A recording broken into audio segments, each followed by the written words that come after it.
Hi, my name is Carol Rizzolo, and this is a public service announcement on the state of transportation infrastructure here in Connecticut. As many of us know, we're being presented with two different plans. One plan from the governor and his administration, and another plan from the state GOP. So what I want to point out here is how we all know how important it is that everything be repaired. We're not even a question about it, but we obviously have two different ways that this could be paid for. So in collaboration with several others, and then published under Jackie Keiko's name, I want to read to you a letter called A Bridge Too Far that was published in the Stamford Advocate on Wednesday, April 17th. And it pretty much lays out the arguments for both sides. So, here we go. The Myannis Bridge event at 1:28 a.m. on June 28, 1983. 100 feet of the then 30-year-old Myannis River Bridge collapsed. Many of us remember that tragic moment. That bridge collapse dropped 2 tractor-trailer trucks and 1 car 70 feet down into the river below. 3 drivers were killed, including the driver of the car that was crushed under one of the trucks. A devastating event. The cause of the collapse was the failure of 2 of the bridge's rusted pin and hanger supports. They were deemed to have been the collapse was deemed to have been the result of insufficient inspection resources around the state. It drew national attention, of course, to the problem of deferred bridge maintenance and the state's aging infrastructure. Connecticut infrastructure in 2019, now, in the state of Connecticut, there are 338 bridges that are rated structurally deficient. That means that when we drive over them, the chances of another Myannis River Gorge Bridge problem occurring again are high. The bridges that we have now have an average age of 69 years versus an expected lifespan of 50 years. 4 of these bridges are more than 100 years old. And let me say that again so everyone hears it. 4 of the bridges in Connecticut are more than 100 years old. The average age of all of the bridges in the state is 53 years. And if we look at the roads, 7% of the state roads are rated as poor. Now that's no surprise for those of us who drive on many of those roads often. They're cracks, they're potholes, they're just in terrible shape, and obviously the bridges, many of us also know. We don't climb under the bridges to look, we don't have the expertise to do that.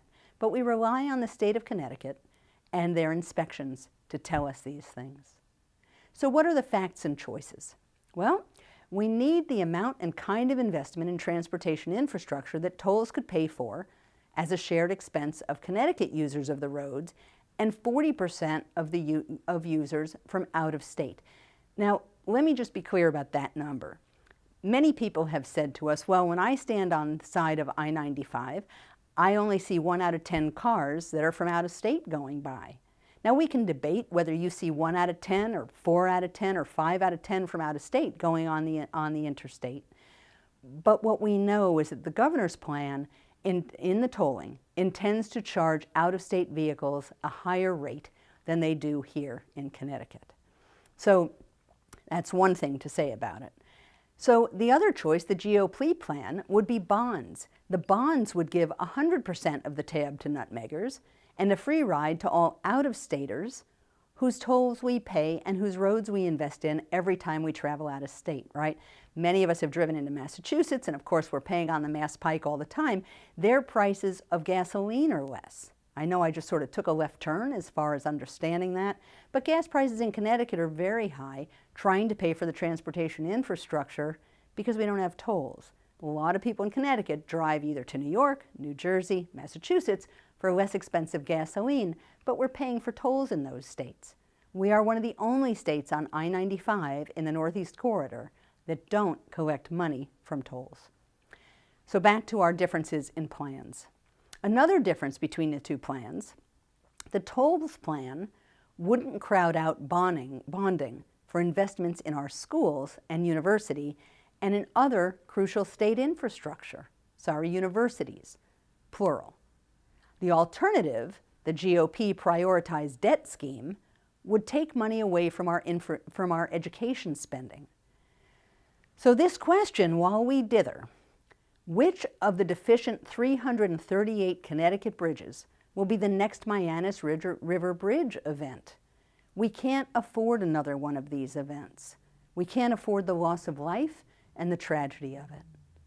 So those are the two options. One, of course, is we do add tolls. Nobody's happy about paying tolls. Nobody's happy about being taxed. Nobody's happy about any of this. But the reality is, for the last 70 years, there have been decisions made by both parties that have essentially left our state in a state of profound budgetary despair. It's a problem. We need to fix it. The question is how. One way, we basically get a 40% off coupon from others who are traveling through the state and helping pay for the roads that they all travel on. The GOP plan lets us borrow more money. We borrow more money, our grandkids have to pay it off. The expense of just debt service is something Connecticut's very familiar with, and we don't need to add more of it. So now you understand both of the plans. Please follow this issue. We understand there are any number of events going on around the state that speak to both of these, but I will really encourage you to consider, if this needs to be paid for, how do we pay for it? We need to do something to fix the problem. Thanks again for listening, and I look forward to the next public service announcement.